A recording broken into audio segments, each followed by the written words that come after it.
na bon chawin ni thla pha tu ni thla hin light chom cha na ball ki du hitin zo lang dewa chu hin bowling ka ti le ka boi je men chi ya kan ball ti lo hin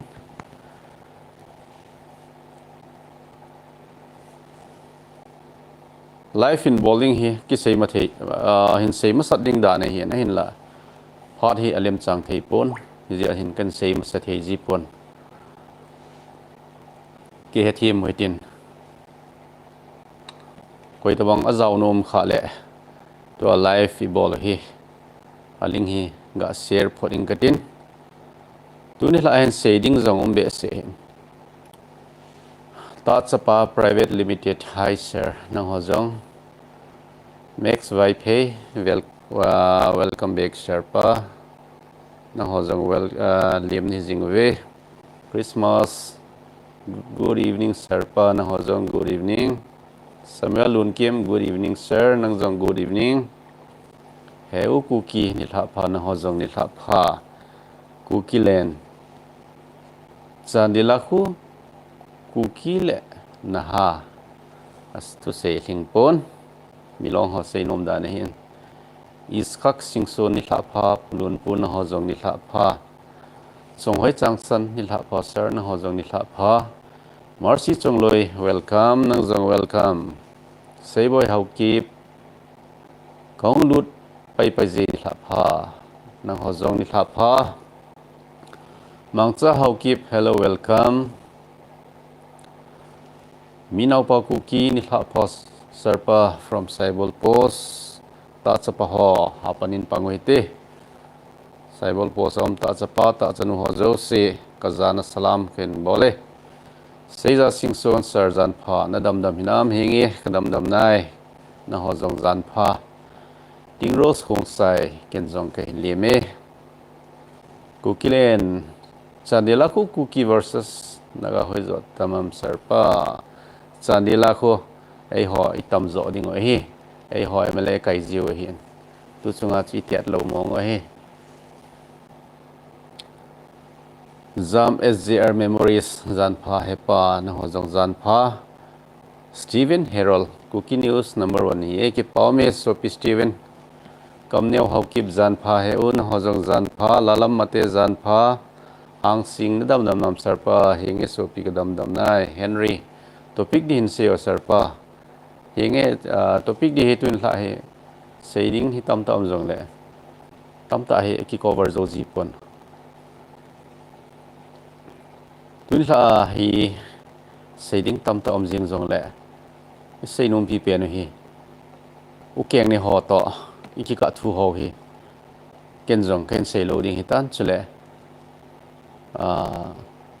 e hon jong comment la in jong sei ta po hitin hi ti hin som khat hi donda be lew hen ti hi dei sa hi tan hi to klon in e hon jong hi chi ho loi thu hi som khat hi sei da hitin a koi koin jong ki het mo sa lew hen phazon te ti hi duni la hi som cha ga seven lang choloi thui ha jong ha min pha da taw hitin comment la in jong min pha po hitin chule ase in se da lew hen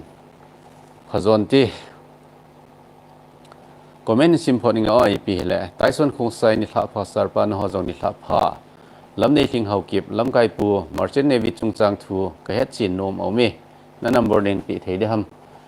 chi hi khatwe vlog a chen kim ken ka seitan izem tia kim lo na sa hi le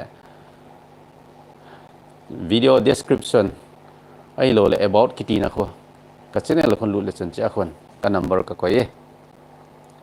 len khong sai kum tha chi bai so pipa na ho zo si jong kum tha chi bai naw zoi dongel zan pha he pa na ho jong zan pha thang boy song that sarpa ni tha pha na ho jong ni tha pha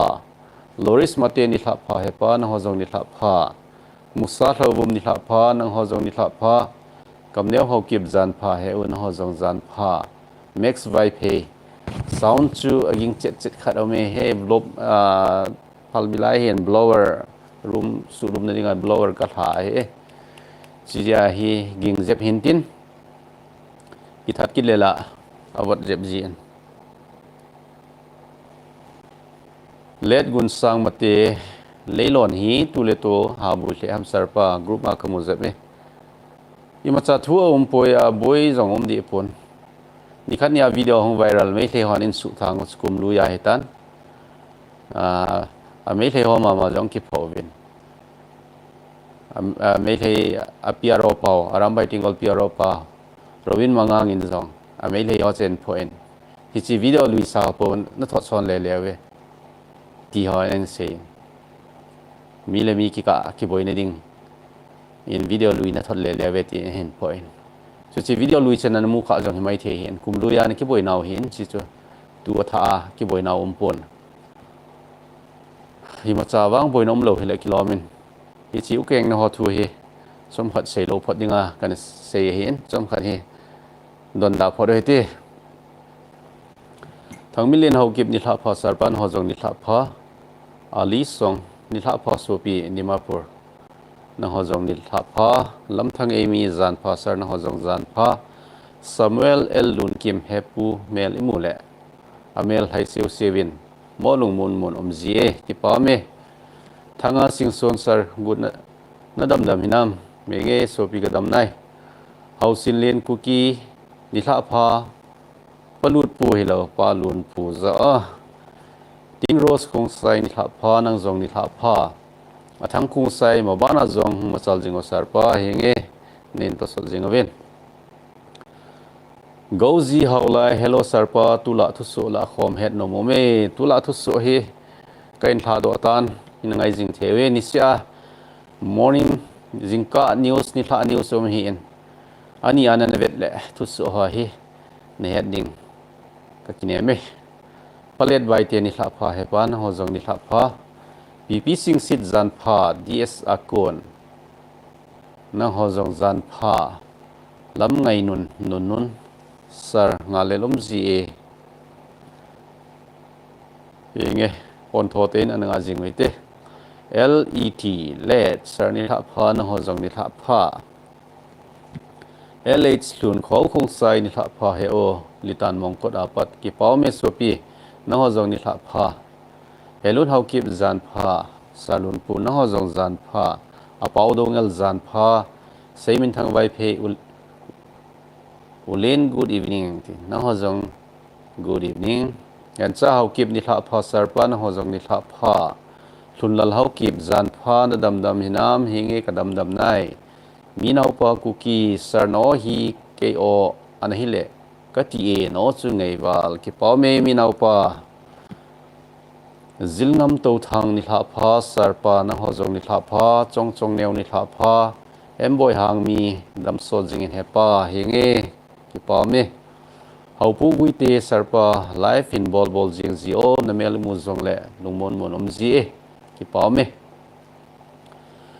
tu ni la hen comment si ma hi chan hin an khongai kit pho doi tin ka sei nom pi pen se tu ni la he adang hi pon i chen khom pi ho to hin iti le ipi so deu hi sei the hi pon chu ti ji hin iki ven deu hi angai ma jing tan i cha te ho jong thim zil na hi kho ta hi jong le thung boya i chung wa thil siang thuna i chai naw ma khoding sei theilo hila aung thun ma sanga hin tua hi admission bol pha da hin hi ji hin minu mi pa ching thei weitin ka cha hi hoilain admission bol pi leng khunung le kya ding in aphazo hi dem ti ho hi gyaljing pumin admission hi ching thei ten an bol heitin chule akai jing lai alo theilo ho a hi lo nga le akai tha ding a hi lo a hi le ga la do jing thei ding ho hi mi that namun ho mi gam sunga ina kai sa ho hi la do thei chan la do hitin ei gam sung a hi ta lo hil jong le zadang namdang ikiboi pi lo ding ho i chai naw i koya boina i tu lo ne ding mun ho in koyo hitin i chai naw in boina tu theina mun ho a cha naw skuli kai sa ho hi nga taw hi te ti hi tuin hla ka sei nom hen adi se da Northern Kukilen langa cheng ho he ki chi the witin thim zil na hi poimo the jong le sem bang hen thim zil na sang sanga poimo zo chu hin kho hi mi min kho hi vel vela ki mo thelo hi je hen ichai naw thim zil na ding ichai naw amit ding kho sa ji the jong le hen poimo pe na gel diu chu masa ahong thong ding ni kho ho a boina I to lo na diu hi gel thu pi pen le hen chi minu mi pate ho ken tep na nom hen chule cha te hon jong le kha sim bang khai lai a lo the lo ho hi lo nga le mi gam mi tha hat na mun ho a school kai ding college kai ding ti ho he gota po he te senior bai te ni tha pha he pa na ho jong ni tha pha hoinu kip gen zan pha no me life na hin bol he ki pa me lam nei thing hau kip ka ki pa SOP ke jong ka ki pa e thin pu to thang dam so do khanau nun pu ki news ki pa me SOP lun milal ku ki YouTube channel tangkul ho hiu le milong ho hi naga ti tapo te yenge ama hoi a tribe dong zuin ko lew hen anawa pen hi mai in te semgin wai te ni tha pha he pu nang ho zong ni tha pha Emilia tungdim good evening hepa nang ho zong ni tha pha siem pang kuki lungmon mon na umzi e news so ngai zi le ki pa me lal neo heu hoilai honi ha ke hi songpi gam kai tidim road koma kaprang khomi ho ka hi gogo kip gen sarlun pu zan pha namel hoi ahoi zep jing e ki pa me da covid zan pha sarpa na ho jong zan pha lulun zo samte ni kha pha sarpa ku ki news adia ka vet nom pen ka ngai nom pen hi ka ki pa mang kip sepa zan pha hong machal jingin henge nen to so jingwin ki pa me sasat ku ki sarpa na dam jingu ki pa me hong pon tho jingin nampi ki ne pi le lungmon khat ne hi ki pa me kuki army US gama me ka thu hin se sarpa iti hong ki pan ham chi hi to a investigation bol lai tau hin na tun la news chun phabek kan seitan tun la news a ki chai na lang chu hi chi California state sung Los Angeles ko pi vela me ka thu su phabek kan sein mi som le government thina to tan gam pheng len ta ka hatan ti ho kan sein to a hi khul sil na nei hin pizia me ka hong ki pana ipizia ki phelmit zo lo ham ti ho he a khul ding o hin a khul chai lang le an sei naw te o Michael hang mi ni thla pha he pu pathinin china thep nan hin pijing hen ki pa me wanglot jam ni thla pha oi pu henge ni thla pha mas geng chi mei thei nam si di dan mei thei nam si kasuba kezi pau boy ni thla pha em boy hang mi US gam thu he no mo me tun thla news chun kain sei tai sopi hau kip sarpa tu thla thu su lo di tam tun thla thu su ome kain thla do en sot tai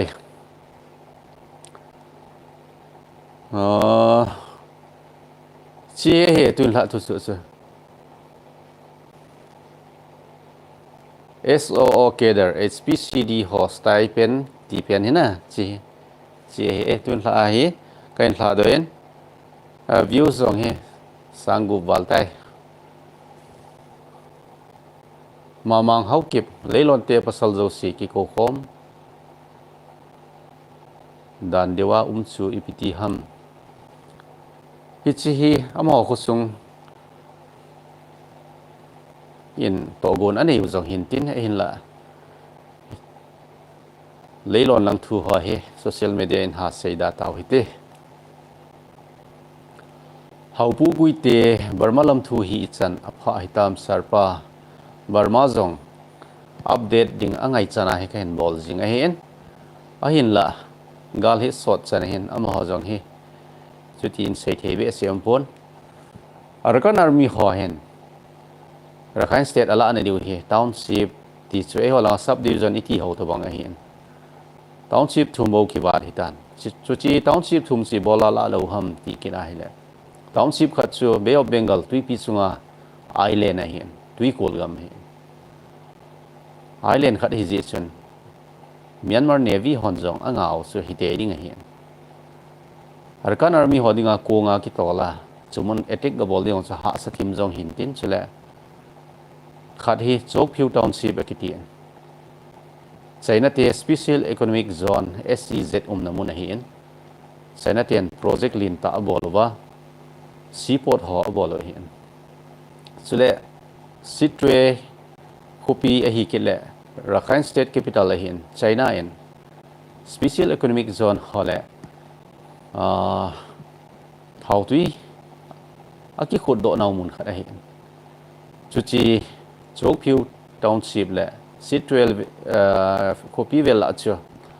Arkan Army hon bulu hen lang China te project ho suset pi khaleu min trillion trillion senga sumle pai tam da senga China en project lin ta bol ho ain suset khawle China en changya chungwa action hin la di ham ti jong hi ki veng jong hi mai thein a hi lo le China en agu gala ki ho piwa ilai hin bola photo ti jong hi mai thein China hin hata pressure bol hin Arkan Army bo hi povin KIA ho jong bol chule TNLA le MNDAA ki ti ho jong hata pressure bol wa junta ho ado lo na diwa hai thu na pi jing hi Chinese pressure ji a Rakhine State ho Rakhine State sung Arkan Army hon agal bolo nga over Rakhine State sung hi talawa Bago region sunga Burmese Army ho kem khat abulu hin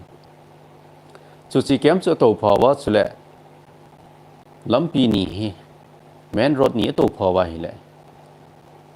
Bago region Irrawaddy luya kona Arakan mall ki ka a Myanmar Army ho galman cha sim na factory hi gate tabangom hin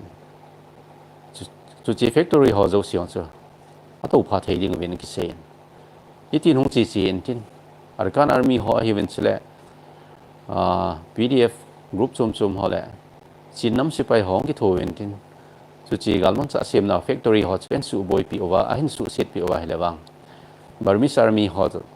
tat ma do ho he junta sipai ho isan game khana ung tha sam te ding hi wen aji chu galman cha ho ning thing sela ne lo tiang le ichanin hat nom jong le hat helo de hitan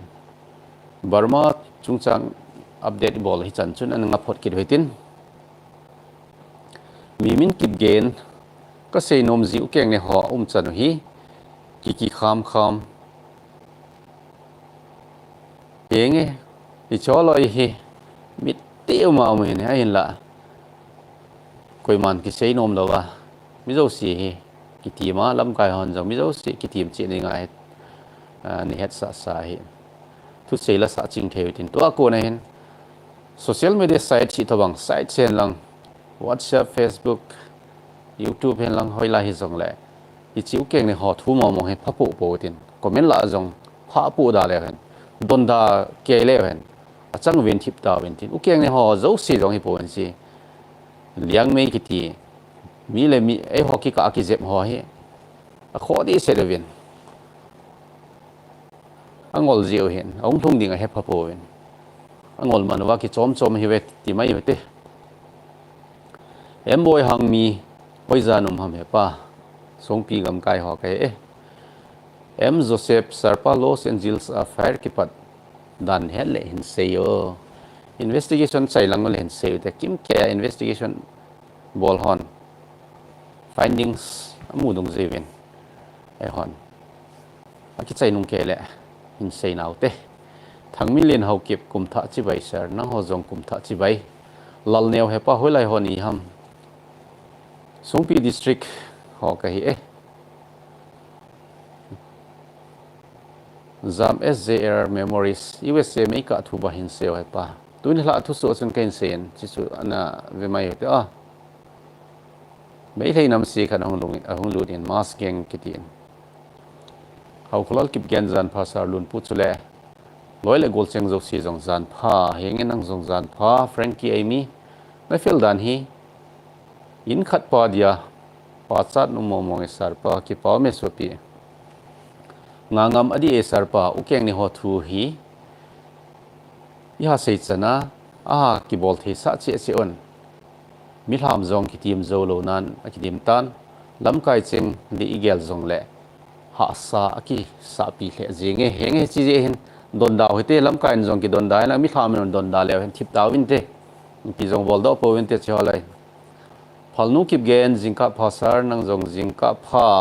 sopiu phalnu hi to ai jingka phan thot le mai hoi langa ma hita dem kai ta poi Mary vai pay hepuna dam dam nam henge kadam dam nai James 1983 sar ni thapha ai zola pat ki pawme sopi James nang zong ni thapha ngamlal dongel USA me ka chu ichana pha itam sar pa tu ni thla news achai na langa chun kan sein ana viaute hoipi hlungdim kumizan hitam sar chule na phungmin ipiham ke hi kum som li lenga thingding kon kaitan kum som li lenga khlina ding tu a he thlathum thlali bo watai April le 45 som li lenga khlin ni hi chule kapungmin hi kip gen hi zamgin thangum sar kum tha chibai nang zong kum tha chibai LB gangte lunpuni tha pha dam sot jingin yenge nang zong ni tha pha mangboi khung sai sarpa dam sodin nang zong dam sodin Elina haukip Los Angeles make a thu dan hin seyo ichi tuin hla news ngan chi mai hote Chinglam niang zo lun USA to hing seyona tuni hla news sun kain coverin chi chane ve photote sopi Zakir Mondal I am Bangladesh I am Muslim kakam haukip sarpa kapute khatto nakilo wale wang lot jem oipu igel wang amho imakhu o hi thimpi le meipi jingzinge thingpi le meipi jingjong le aki hodo na aki hodo ni kho hum te nan te sopi molung neu pote se se haukip meitei ku kinaga political demand nei chi hiwin kidoding hiwe mabana Kain Master Media good evening sarpa nang jong good evening Suresh Podial hello hepu nang jong hello hoineu kip gen hepa na pumin ipiham het no mome kip gen ka hi e lim thang hau kip sarlun pu hung machal jingo nang wanga thusu ki hezi hi ki pa me sopi hemin thangum vlog na thu sebo ki chi sele hepu ki pa me katu army mun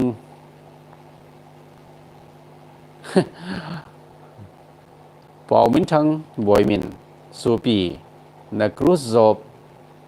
chu ichan na pha ta mo to hi inahi kaloi nuin dukan hin bol kile acha te ni school kai hi le pot di ham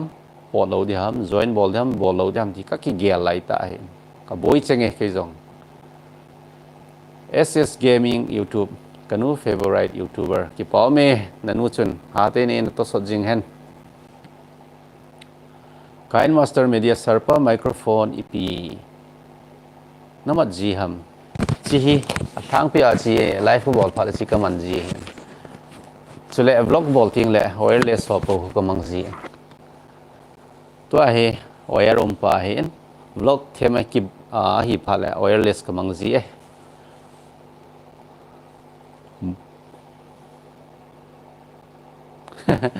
moirang team Santha lembi nalua mulum lo nalua samum lo ti dane yai hemin thangum blog milong ho blog boli chan phata mo hepu hichi alin lang hoin hichi ukeng ne ho thui sei ta lo ding a thiwin chom khat hi ukeng ne ho thu sei daw tin ang abol ngai abol lovin don sa thu pi en koi da lew hen สีดิ้งจงกูดปีดาแล้วเห็นทิปตาวินเตมินโตเซอร์ตะมูลังทุสุหงโหลิมเจ็บโอตะมูลังทุสุโกลังทุสุเฮพะแบบอินเซตาวินนี่ละดังเลเซตาเฮเตมีขัดจะปากูกีทุสุละสุนังซาลินอากิเฮจิงเอกิปาเม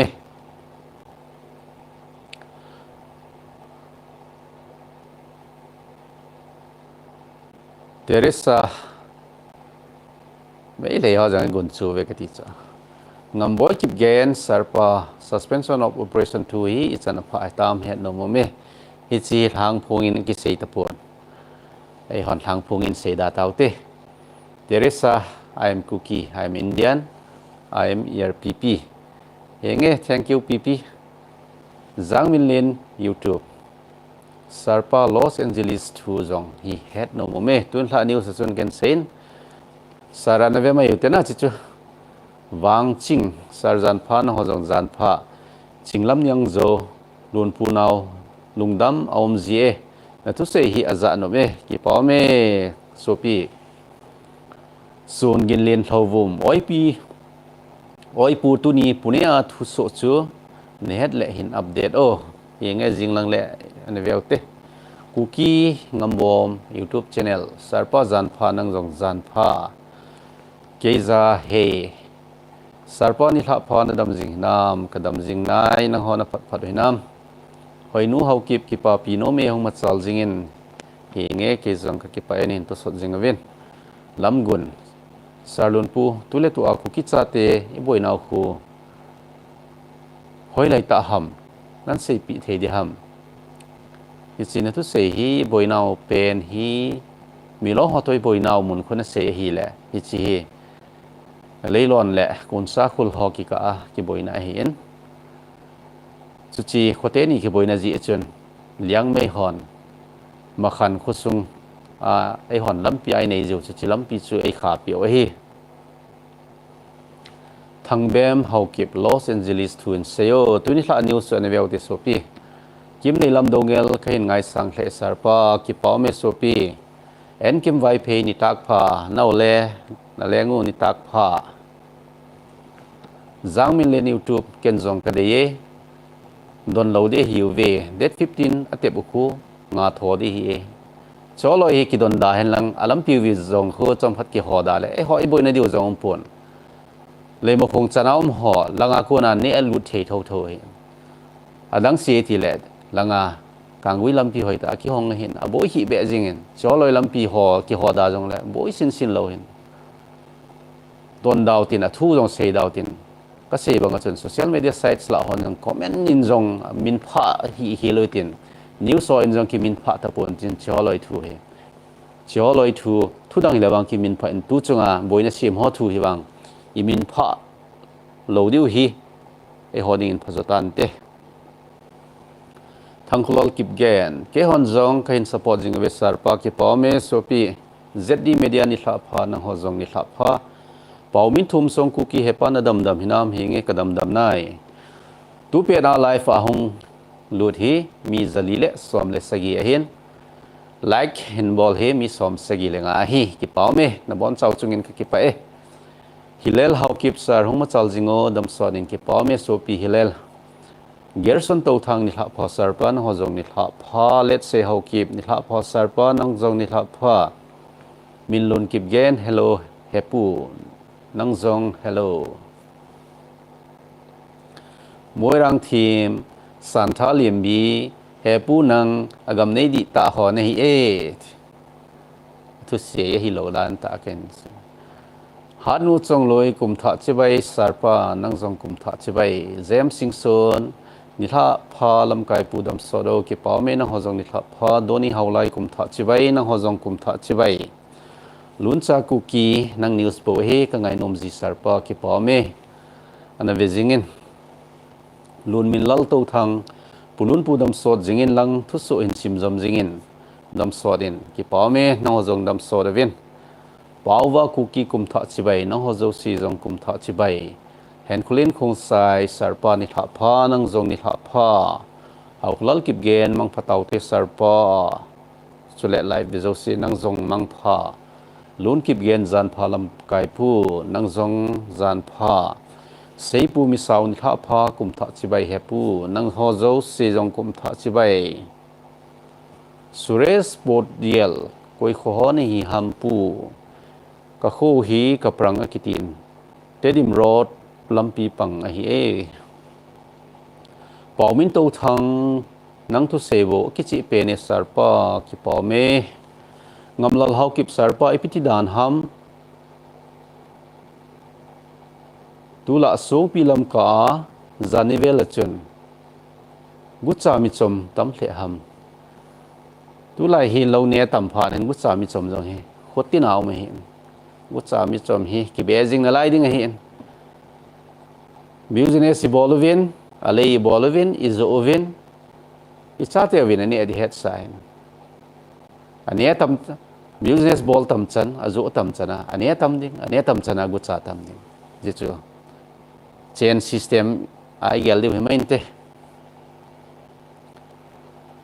hitia he ki to la hen sai ka la hen na langa he business bol ho azu ho hitia he ania ho gucha ho again thei pen chu koi hiding minu mi pate ho akap koi hiding ei ho zo si sara to thang no hi ngai no mo me new sei ding in aphai ki pa me el ning ve lunpu sir namin thing sedin khatvein seyo ki pa me sopi kamin thing sedin wang ka sei nom poi aji chu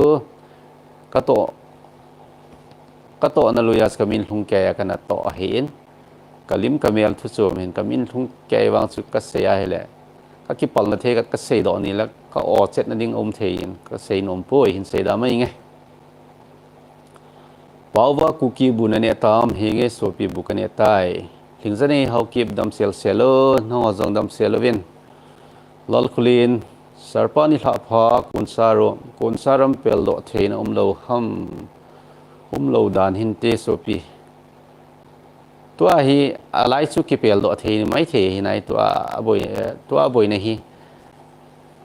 leng mai hon a kha tan naw hi ma khan na hin a pel do na the hi lo dan hin te min lun kip gen he pu mang phato na ho zong mang phataw win zek kuki sarlei lon lang ho boi na hi I chan pha ai tam angai he en kim vai phe pa tu ni milong la loi upate ki ho na chu loting lo ahem a loting poi tuin hla new sa zong chun ka seitan a loting pon zing le ki ho ki ding dan in seven I chan en pha ding sei thei poi tong pau gui te ka ki pa e ke zong ka ki pa e ka kam hau kip sarpa pathini ma pui jing hen yenge S20 collection sarpa ki pa mole nang zala news ki mujing hidam selo henge ki pa e prepi x zx aesthetics zanpha sarpa nang hozong zanpha paumin to thang sarpa mang phato na hozong mang pha elem sangzo sarpa thu so angai no phle jenge ki pa me mimin do ngel salun pu na ozong athing serin nemel sozong na phat to e news na hin bolji hi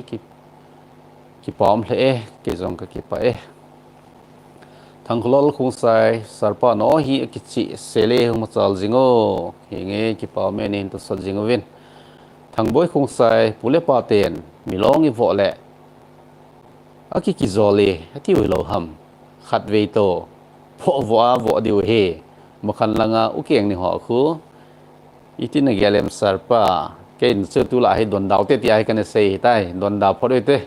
lim sa da le hen chapang ki chem thip taw win te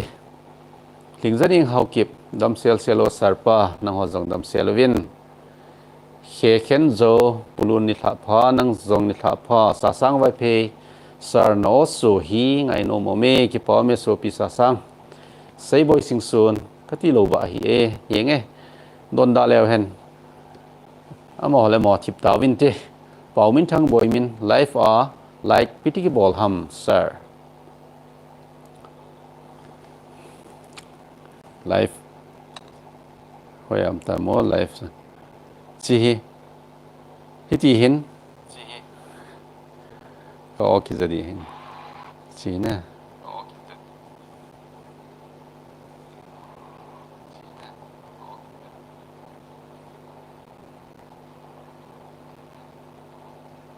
chi ga mi ala chen ti an sai dai nong do en te chong boy hang sing hai lamin thang hang sing ni thla pha lam kai pu dam sorin na ho jong lam na ho jong dam sor wen paugo edit sarpa tu lai ta government of india la upf ke no tok I chan ge tam mi chi hi mi pi head dingin apong do po ve e hon jong mi pi head dingin phun do da mai hite phun do theomin phun do loading do lomin ize hen lam kai hon jong en phun do lo hin tin ta chapa ku ki thing sel ulun kum tha chibai na ho jong kum tha chibai man lun hepu la khat hin sanga bo kum tha chibai kan bolove na ho zo siang chim kum tha chibai kan bolove la sa hi ka bu lo hi le mai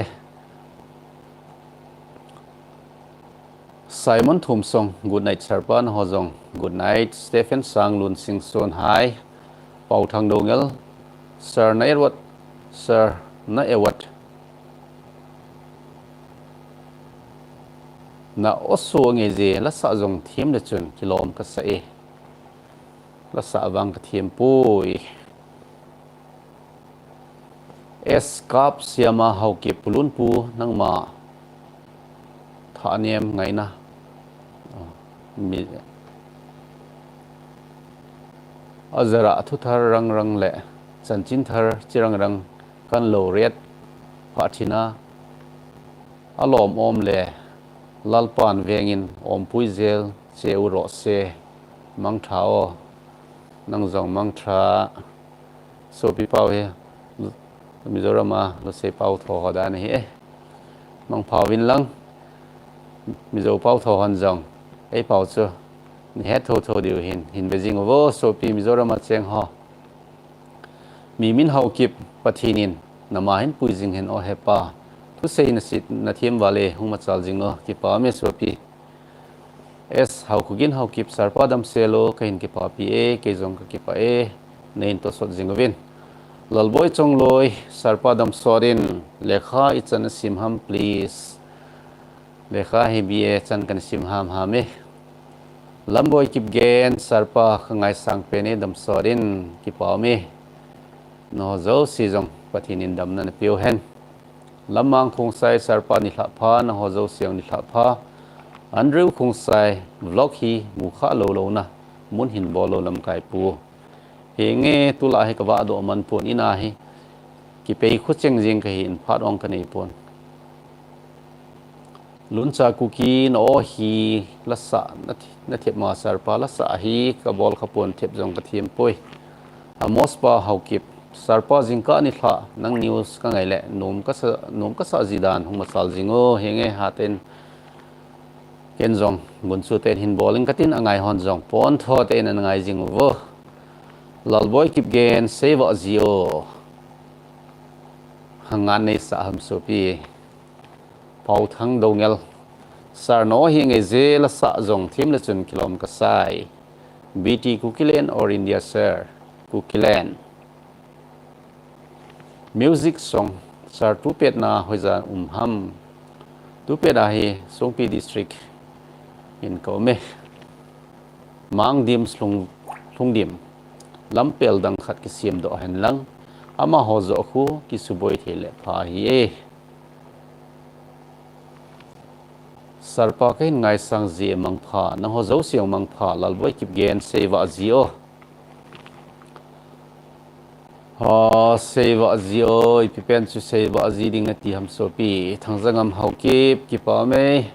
Stephen Sang lun sing son e hon jong thal ni zi wa zo di hi poi pathe ni nei zi wa chule amo sang a kita zi wa pathinin ei pan piu hi zo bo win ti iki so now hi krista zo hi le phan te henge bible en ki song chu krista ki song hen ti sa ayen Krista in ki sung leo hen im zo si i to ai tham i khu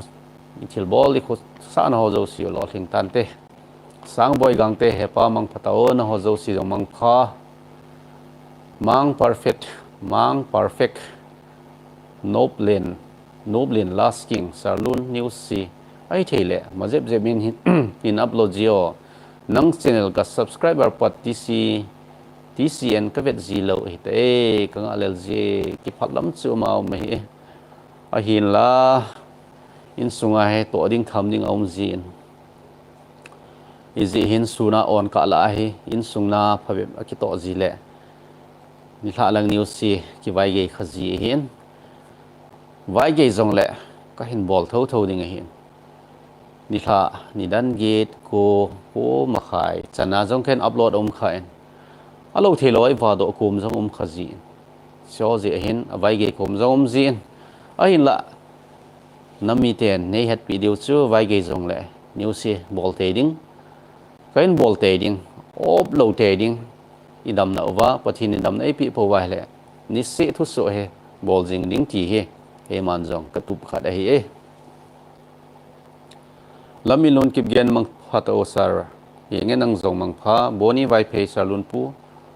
salun pu banga hi thu sei le ki veng ge a sei de hi a hi thu sei la sa ho zo sin hi ti a ki veng ta thu sei ding nampi ki palna ding le ma ki palna ding sei lo be ding hi roman ku ki tarfus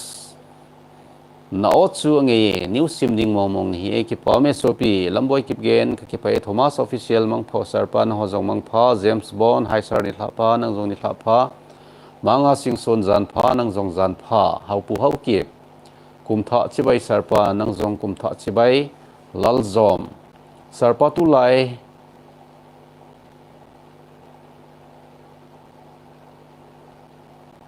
lai lo bangti mo aok seka bangti mo hung ha pano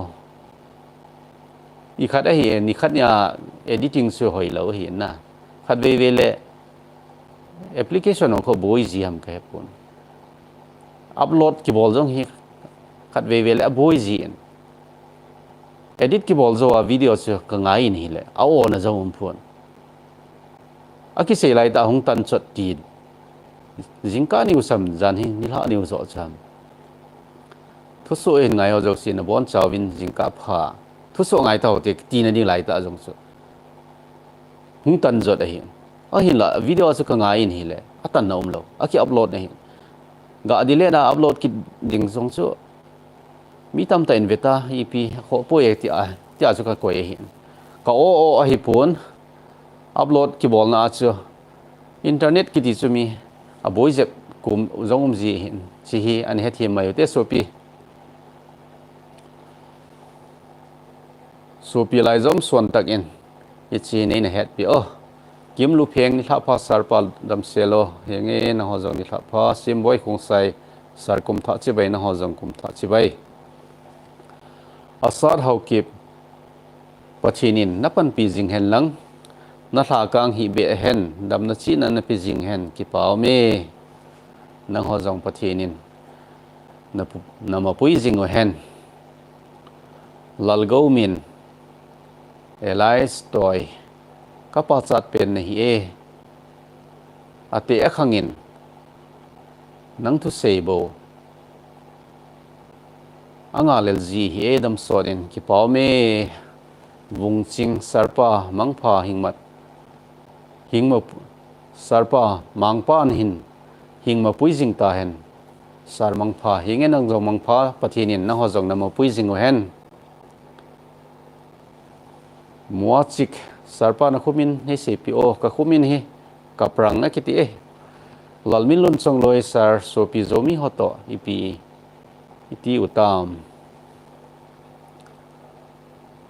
ai phaphanau ve ngamoi kip gen sarpa na family photo khatve hinta do nang na ki mumu zenga na family hojang muno me christmas ni kho akilim la na khat ka channel la sun lu lesson community achun ka post community a ome ne lun ku ki ka zol pa lun tu le tu idin mon hi ipiti ne gelem tu le tu idin mun he lum le lum lo vot le vot lo danin kamu sim boy khung sai sar pathinin nom pi jing hen enge na ho jang nom piu hen David hanghal jingkal news baite ki pa ji sar lun pu kamu jiting le na dam dam hinam hinge ka dam dam nai Kennedy lun khel ka kap sar ama sa penin kum tha chibai nang jong kum tha chibai kan do nom chu news na sei na khu Ebola limima nan ta do zilo hitam news in ta do a hi le news YouTube he ki strict sa win ka channel masa a sit na jong hi news mansa holim chile terrorist holim chile pitia lim dang ho kita do zile channel he boy nom jin chi ya hi unique theda koi ma bol kha lo athu se a heading bo ki zia athu ken sei tho ji hin nei na he thi mai wo David hanghal alaya chu na sebana chu katana adang sei chu ke thi mo ne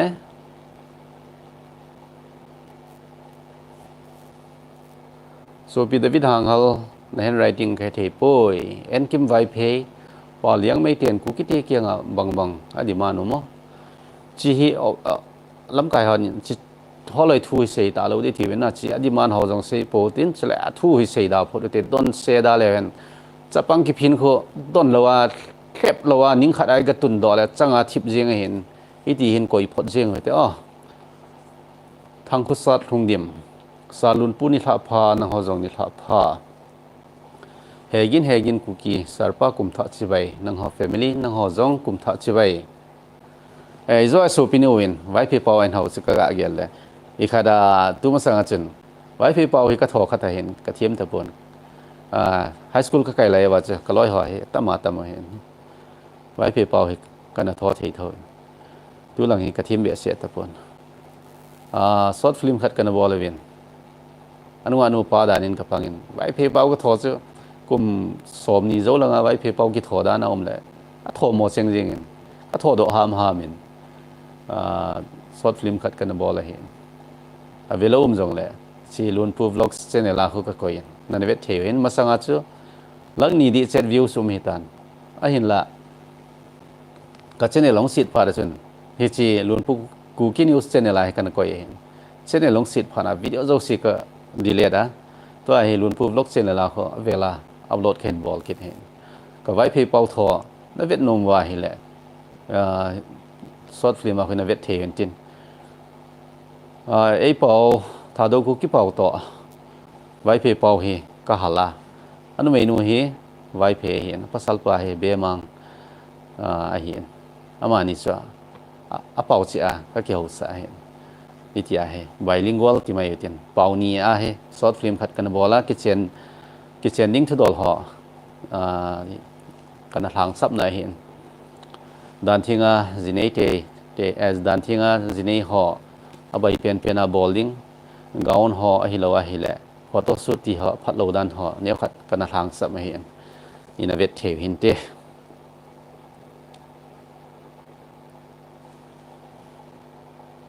lalmin khung sai sar ne het nahi sang tho di tan kan ki pa pa hong ma sal jingen lang pathinin new sim jing thedingin het na ne pin het na nin pijing ta hen ki pa me so pi lalmin hat never vertia oi pu nang thu su sim hombo ngai no mom pe ni hong ma sal jingin happy new year nang jong kum tha chibai ki pa me pi hau kip kum tha chibai nang jong kum tha chibai David hanghal jingkal news chu ka sei hi e sarpa ki su hi ale kan sei hi e sar jingkal news chu ki su be hi hi nge achi hi upload ka bola he ki su lo hi ding a hin avela hin upload ki ding long chu ami a views tam ta nunga hin dile da hin upload ki ding do bola hin bol ki ding chu ka gel thei ta ai ta su kan koi mai hin ken jong abulla ka ngai ni le akisu lo chu aumin hi jong le hana ke thi mai jeng hoite na ngai thei dan dana nen ngai pi su ka ki pa e ichi hi export di bol nunga kho athang pi khat ki ngai hi export ki bol nunga kho aboi ma lo upload ki bol na hi aboi ji internet hi ji hen internet jong khat ve vel hi tia hen aboi ko ji upload bol pe na hi ta o tan chot ti ha kho thei jin ane ki he thi mo te brevo gang te sarpa nangma channel ho hi ka ngai sang e hung dam so do ki pa me sat neu sk record sarpa jan pha na ho zo si jong jan pha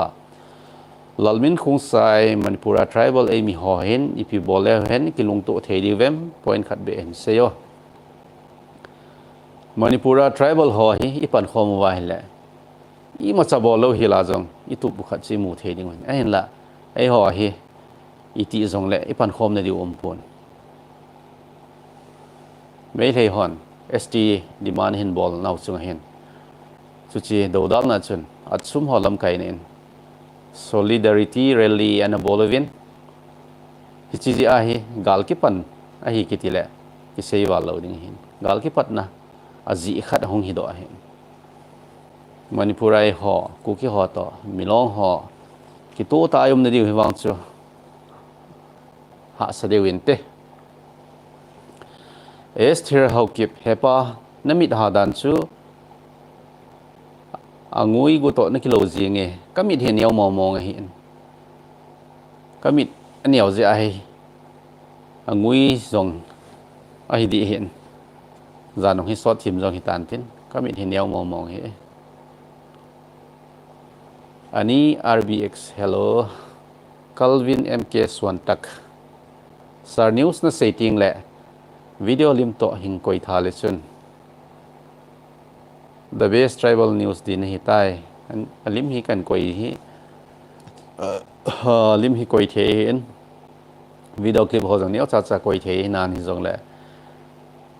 channel hi a hong set ta je hin to a hi avela set kit ding hi kan nom te hin chi ja hi ki ven thi chana khong ki ven hi mai yeng ki thi mai te a kam hau kip sarpa nang news banga ngai sang di poi ki pa me motu hau kip sir nang ma kan song pe ne ka ki pa e tin thang hau kip sarpa sai zat na ne ham cha ni ka ne e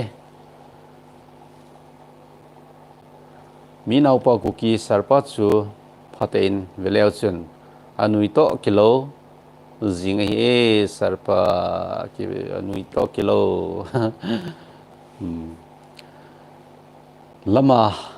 sarpa kum tha chi bai hung ma chal jingo nang news hi ni sia ka bet jing hi ki pa me lal zom sarpa nangolin inam sung ngai khok pani pathum bek mi kium le idimano ki mutana hung ha pano dam so do pathinin lat se na ta phodin hong ma pui hen no lam jang jing inot ki pa me lal zom ni chan chu hi sau tin na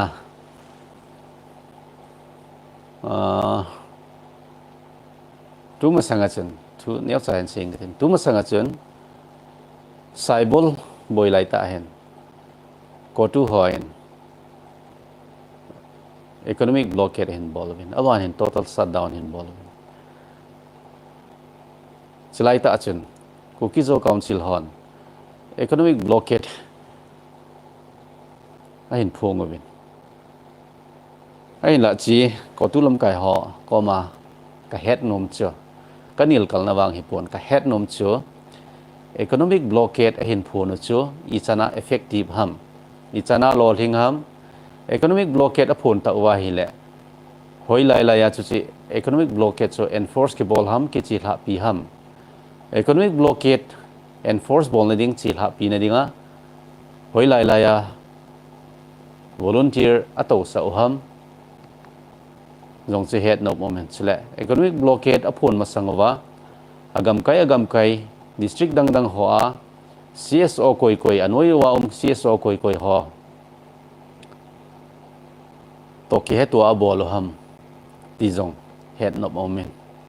aji chu hitia thil kha chi bola hile alol hin angai ale kha se press release bola economic blockade ki bola hilo la hiti khati ti sang hen ke de dan hile ama sa chu lo thing nan ti phajong phachum nan ti lam kai hon jong ha ta pan la nau ki pa min a hin la ken ka sei nom chu thil khat hi bol ding le phata isu selin ki bol le a result chu haidi setting ham ti hi ka gyal a hin economic blockade chu aki phun do ta hele vet sa na in tingnopal district a khun kukin pi tingnopal tha hat na hi kuki tingnopal ho chu mopu na piau hen lang kuki zo council son kukin pi tingnopalin economic blockade enforce bowling chi thla piding volunteer ki ngai to hen lang phata in chi thla pi hen lang sung pi gam kaya jong chuti chun kukin pi churjan purham chungan siu hen lang ai lo le agam kaya chun chuti chun amo puna ama jurisdiction na chun mo puna piu hen lang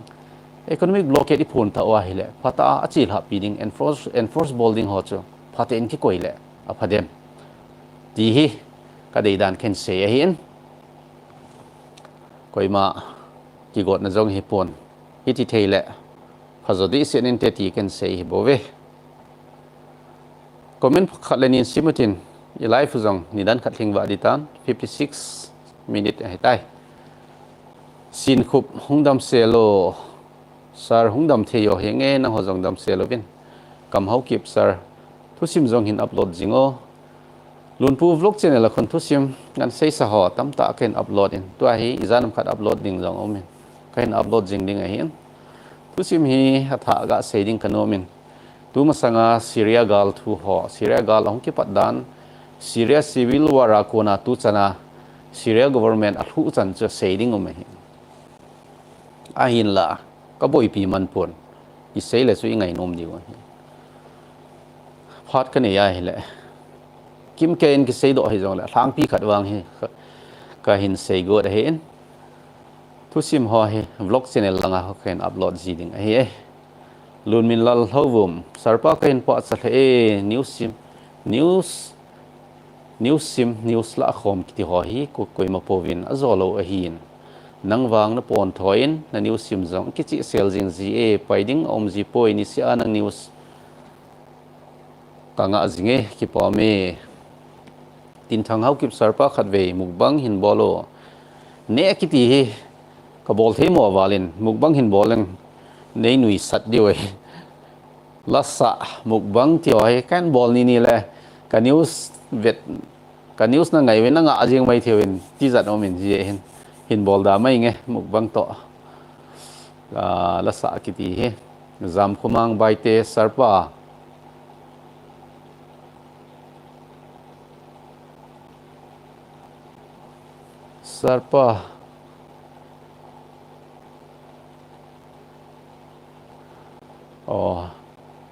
so pi zam khomang bai ten sei he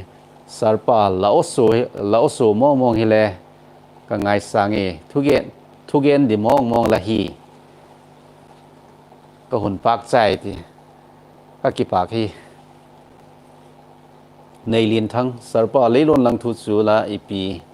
ita gol hang ho hong ki tim zo di na mo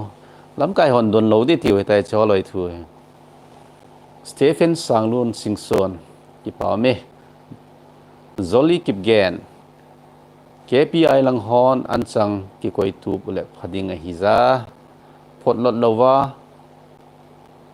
thilphalo the hizin an chang in sona bek som chi ke sei poya so pi Zoli Kipgen sei hin thu khat set he man sei jong HT new me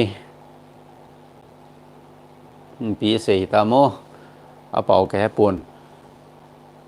lungdi ningcha en sang cha tin ka he the poi mi lo ho hin te hat nei var te sar na lim to no kilo mo the no ngei dan to na lim chu an chapang thimin te kan ti he sat neo it scary court hadi sarpa bantu na sei cha motu how keep Los Angeles sung sang zong hin seo sarpa tu ni tha news aki chaina langa chu Los Angeles sung sang thu kan sein anangai mai hete mi nau pa ku ki news kinga lel ji ke ya thu sim seya nan sol ho ta chu nan sol ho ta chu sar beng tangem mo khat ve news song ni sia gi sei hian news nanangai the e thu sim hi extra hin channel chuma thu sim hin ki post ji bo ve Thomas baite sarpa na lim to na hoize ki pa me Alex Kipgen salun pu nang news ka ngai le news ngai dana ka kiel ji bo ve Amy news izat umbangin dam sel selo chule America gama me ka zong hin seyo twin hla achun ken sei tai mamang hau kip te se hon de chai ho hi miching a hi atiwin sarpa zong hi miching ta hi e hung ma chal jingo ken support jinge ki pa me mamang Ronaldo thang sar no voice a gol thang thet na lai ei zong ki gol thang na lai hi ka samum lo thui bo ve ei gol jinei lo lai mi tam ta me bo ve 45 zong ka thing nai po isopi hoiza sarpa gamdang boina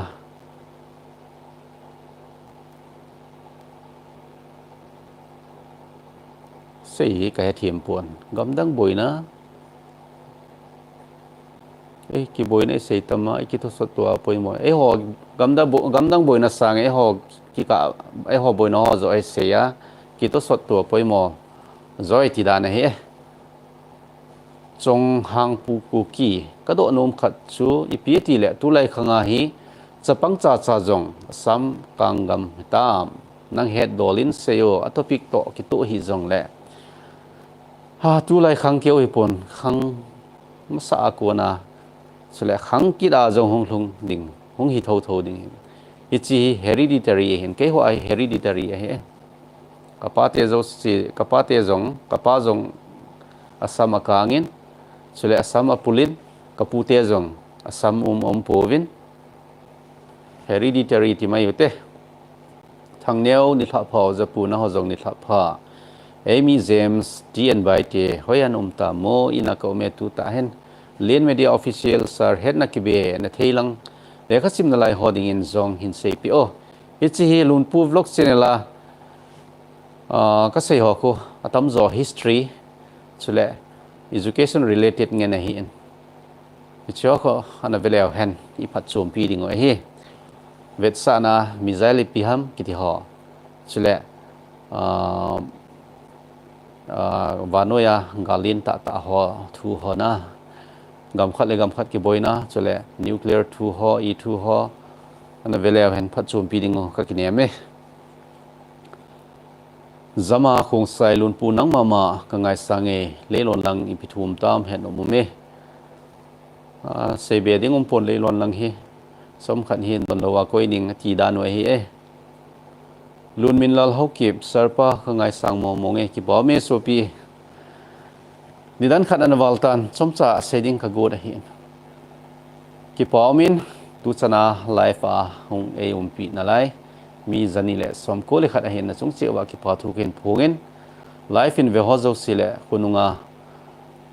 ichi life I bol now hin wedding ho zo si na bon chawin na chung che win ka ki pa na ken phongin na bon chawin dam sel tawin life I bol hi chan hin an chai taw te dam sel tawin